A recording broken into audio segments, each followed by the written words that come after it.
لما تحاول تخلي ابنك يطلع زيك النتيجة بتكون عكس اللي انت متخيلها تماما. بصوا يا جماعة، في نقطة مهمة جدا في التربية، وناس كتير من الآباء والأمهات بيقعوا فيها بس من غير ما ياخدوا بالهم. أغلبنا بيجتهد في تربية أولاده وعايز يطلعهم ناس كويسة جدا، وده في حد ذاته نية عظيمة وما فيهاش أي غلط. بس المشكلة هنا إن في وسط الاجتهاد ده ساعات بنقع في غلط كبير جدا.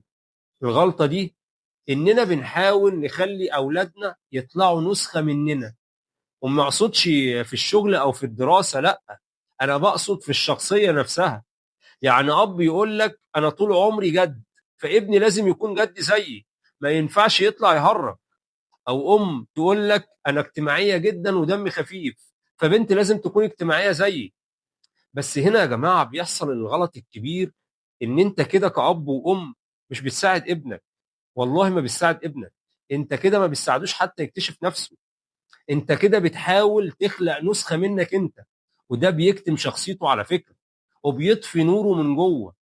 الطفل ليه طريقته وليه طبيعته وليه شخصيته اللي ربنا خلقها بيه، وكل ما بتحاول انك تغيرها علشان تبقى زيك او يبقى زيك، كل ما بتبعده عن نفسه اكتر، وفي الاخر النتيجة بتطلع عكس اللي انت عايزه تماما. بدل ما يطلع واثق من نفسه هيطلع متلخبط جدا، مش عارف هو مين اصلا، بيحاول يرضي الناس ومش راضي عن نفسه اصلا. وساعتها تيجي تسأل نفسك كأب، هو ليه ابني بقى كده؟